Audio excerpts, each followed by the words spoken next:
বিসমিল্লাহির রহমানির রহিম। Hello viewers, সালামু আলাইকুম। আপনারা কেমন আছেন? আশা করি আপনারা সবাই অনেক ভালো আছেন। আমিও আল্লাহর রহমতে আপনাদের দোয়ায় অনেকটাই ভালো আছি। ঠিক মতো শোনা যাচ্ছে কিনা আমাকে বুঝতে পারছি না, আশা করি শোনা যাচ্ছে। তো গত ভিডিও আমরা মেক করেছিলাম সঞ্চয়পত্র ভেরিয়াস বিষয় নিয়ে। গত ভিডিওর রেসপন্স দেখে অনেকে আমাকে নক করেছেন যে আবার এ বিষয়ে যাতে তাদেরকে ভিডিও প্রোভাইড করি। তো ভাবলাম গ্রাহকদের যেহেতু এত রেসপন্স, আপনাদের এত রেসপন্স আমার শুভাকাঙ্ক্ষীদের, তো এ বিষয়ে একটু আবার ভিডিও তৈরি করি। সঞ্চয়পত্র যেহেতু একটা ডিটেলস প্রসিডিওর, আসলে এক ভিডিওতে বা দুই ভিডিওতে এই সম্পর্কে বলাও ওভাবে সম্ভব না। তো আমরা ধীরে ধীরে এ বিষয়ে ডিটেলস জানবো। আজকে আসলে সঞ্চয়পত্রের লিমিট কত, এটা কোথা থেকে আপনারা চাইলেই সহজে ক্রয় করতে পারবেন, আপনাদের ইনভেস্টমেন্টটা সেভ হবে সে বিষয়ে ধারণা দেওয়ার চেষ্টা করব। সঞ্চয়পত্র আসলে একটা বলা যায় সেফ ইনভেস্টমেন্ট। এটা আমরা আপনারা কোনো প্রতিষ্ঠানকে বা কোনো ব্যাংকে বিনিয়োগ দিচ্ছেন না, এটা দিচ্ছেন ডিরেক্ট গভর্নমেন্টকে। এজন্য বলা যায় বর্তমানে বাংলাদেশের সব থেকে সিকিউর ইনভেস্টমেন্ট মোটামুটি এটা। এখন অর্থনৈতিক এই মন্দার দিনে আসলে সবাই একটা সিকিউর ইনভেস্টমেন্টই আমরা খুঁজি। সেক্ষেত্রে আমরা বলতে পারি সঞ্চয়পত্র একটা সিকিউর ইনভেস্টমেন্ট। তো সঞ্চয়পত্র পরে আমরা মোটামুটি সেফলি আমাদের ইনভেস্টমেন্টটাকে রাখতে পারি। সঞ্চয়পত্রের ক্রয় সীমাটা কত? সঞ্চয়পত্রের ক্রয় সীমা পূর্বে থেকে লিমিটেড করে দেওয়া হয়েছে। যদিও 2025 সালে সঞ্চয়পত্রের নতুন কিছু রুলস আসছে, আপনারা জানেন। আবার বাংলাদেশ সরকার গ্যাজেট করতে যাচ্ছে, সঞ্চয়পত্রের নতুন রেট আসবে। এটা অলরেডি ঘোষণা দিয়ে দিচ্ছে, শুধু সার্কুলারের অপেক্ষা।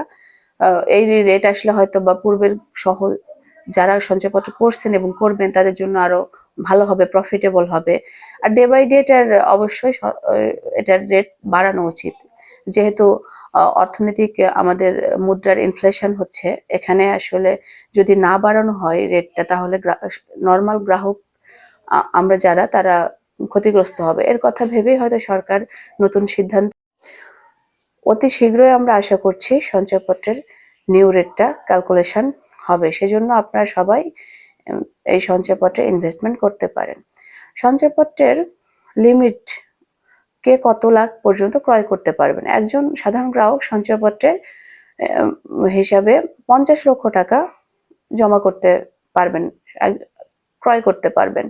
তবে যে কোনো একটি সঞ্চয়পত্র 50 লক্ষ ক্রয় করা সবার জন্য হবে না। যেমন পরিবার সঞ্চয়পত্রের লিমিট আছে 45 লক্ষ টাকা। তো একজন নারী গ্রাহক যদি চায় পরিবার সঞ্চয়পত্র 45 লক্ষ ক্রয় করার পর 3 মাস অন্তর বা বাংলাদেশ সঞ্চয়পত্র ক্রয় করে তার লিমিটটা শেষ করতে পারে 50 লক্ষ। আর 3 মাস অন্তর সঞ্চয়পত্র, এটার লিমিট হচ্ছে 30 লাখ। একক নামে 30 লাখ, যৌথ নামে হচ্ছে 60 লক্ষ। বাংলাদেশ সঞ্চয়পত্র এটাও একক নামে হচ্ছে 30 লাখ, যৌথ নামে 60 লাখ। আর যদি শুধুমাত্র পেনশন হোল্ডারের জন্য, এটা হচ্ছে 50 লক্ষ। একজন পেনশন হোল্ডার তার আনুতোষিক এবং জিপিএফ মিলিয়ে যে টাকাটা পাবেন সেটা, বা 50 লক্ষ, যেটা তদূর্ধ্ব হবে, যেটা বেশি হবে, সেই টাকাটা তিনি বিনিয়োগ করতে পারবেন। তবে কেউ যদি জিপিএফ এবং আনুতোষিক মিলিয়ে 25 লাখ পাইলেন, উনি হচ্ছেন কখনোই 50 লাখ টাকা সঞ্চয়পত্র ক্রয় করতে পারবেন না। উনি ওই 25 লাখই ক্রয় করতে পারবেন, কিন্তু এটার ঊর্ধ্ব লিমিট হচ্ছে 50 লক্ষ।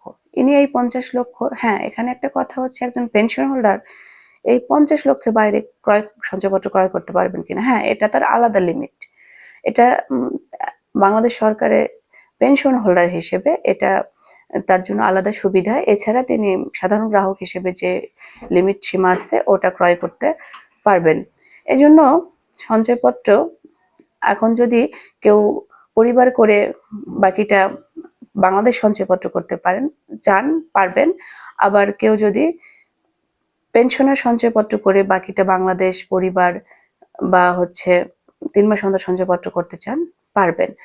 আবার একজন পুরুষ যদি চিন্তা করেন 30 লক্ষ টাকা তিনি 3 মাস অন্তর সঞ্চয়পত্রে বিনিয়োগ করার পর বাকি টাকা অন্য সঞ্চয়পত্রে বিনিয়োগ করবেন, যদিও তিনি পরিবার সঞ্চয়পত্র ক্রয় করতে পারবেন না, তো বাকি টাকা তিনি পারিবারিক বাংলাদেশ সঞ্চয়পত্রে বিনিয়োগ করতে পারবেন। তো যৌথ নামে সঞ্চয়পত্র হয় শুধুমাত্র বাংলাদেশ সঞ্চয়পত্র এবং 3 মাস অন্তর সঞ্চয়পত্র। পরিবার সঞ্চয়পত্র এবং পেনশনের সঞ্চয়পত্র শুধুমাত্র ইন্ডিভিজুয়াল ইস্যু করা যায়। সঞ্চয়পত্রের লিমিট অনেক বেশি বলা চলে, আবার অনেকের কাছে অনেক কম। তো আমরা চাইলে এই লিমিটের মধ্যে টাকাটা এই সঞ্চয়পত্রে ইনভেস্ট করতে পারি। বাংলাদেশ সরকার হয়তো বা যেহেতু এখন সকলেই আমরা আর্থিকভাবে সচ্ছল, চাইলে হয়তো লিমিটটা ইন ফিউচার বাড়াবেন। তো ইন ফিউচার না বাড়ানো পর্যন্ত এই লিমিটের মধ্যে আপনাকে রাখতে হবে। আর অনেকে আমাকে প্রশ্ন করেন যে নতুন 2025 সালে কি নতুন কোনো ট্যাক্স রিটার্নের কোনো সার্কুলার আসছে সঞ্চয়পত্রের ক্ষেত্রে? না, আসে নাই। আগের মতোই 5 লক্ষ টাকায় ট্যাক্স রিটার্ন ফ্রি আপনারা সঞ্চয়পত্র ইস্যু করতে পারবেন। আর 5 লক্ষের ঊর্ধ্বে হলে আপনাদের ট্যাক্স রিটার্ন দাখিল করা সাপেক্ষে সঞ্চয়পত্র করতে হবে। ট্যাক্স রিটার্ন দাখিল করে ট্যাক্স রিটার্ন প্রত্যয়ন, ট্যাক্স রিটার্ন সনদ, যেটা আপনাদের ট্যাক্স অফিস থেকে সরবরাহ করবে, এটা দিয়ে আপনারা করতে পারবে। আর সঞ্চয়পত্র ইস্যু করার জন্য ম্যাডাম কোথায় যাব? ব্যাংক সেফ হবে নাকি ডাকঘর সেফ হবে নাকি ওই সঞ্চয়পত্র ব্যুরো সেফ হবে বা আদার্স প্রাইভেট ব্যাংক বা অতফসিলি ব্যাংক আমাদের জন্য সেফ হবে? এটা অনেকে প্রশ্ন করেন। তো এই প্রশ্নের উত্তর হচ্ছে আসলে বাংলাদেশ সরকার তো সবাইকে এটা ইস্যু করার পারমিশন দেন না। ওনারা হয়তো অথরিটি চিন্তা করে যারা সেফ তাদেরকেই পারমিশনটা দেন। সেক্ষেত্রে আপনারা ইস্যু করতে পারেন। আর যেহেতু রাষ্ট্রায়ত্ত ব্যাংক আছে, রাষ্ট্রায়ত্ত তফসিলি ব্যাংক আছে 6টা, এই ব্যাংকগুলোতে আপনারা যেতে পারেন। সোনালী, রূপালী, অগ্রণী, জনতা, বিডিবিএল, বেসিক, এগুলা ছাড়াও আছে আপনার সঞ্চয় সেবা ব্যুরো আর ডাকঘর। এগুলো সবগুলোতে আপনারা সঞ্চয়পত্র ইস্যু করতে পারেন নির্দ্বিধায়। এছাড়াও প্রাইভেট তফসিলি ব্যাংক যেগুলো সঞ্চয়পত্র ইস্যু করতেছে সেখানেও করতে পারেন। সঞ্চয়পত্র আসলে আপনারা ব্যাংকে দিচ্ছেন না, এটা আপনারা সবসময় মাথায় রাখবেন, এটা সরকারকে দিচ্ছেন। এজন্য এটা সরকার আপনাদের কাছে দায়বদ্ধ, কোনো ব্যাংক বা কোনো মাধ্যম না। মাধ্যমে জাস্ট আপনারা প্রফিটটা বেয়ার করতেছেন, প্রফিটটা নিচ্ছেন। এই জন্য মাধ্যমটা আসল না। এটা আপনার সঞ্চয়পত্র যেহেতু সরকারের দায়, সেহেতু সরকার আপনার কাছে দায়বদ্ধ।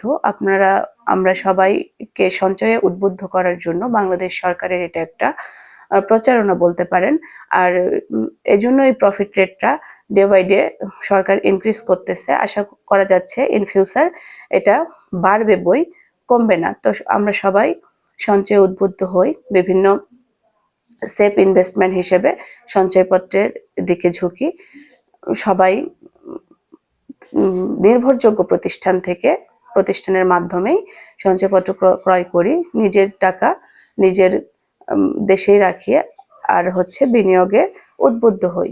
এই ছিল আসলে আজকের আমার সামান্য বক্তব্য। আপনাদের যদি এই ভিডিওটা ভালো লাগে, নেক্সটে অবশ্যই আরো ভিডিও পাবেন। সে পর্যন্ত ভালো থাকবেন। আমার পেজটা ফলো দিয়ে পাশে থাকবেন। ধন্যবাদ সবাইকে। সালাম আলাইকুম।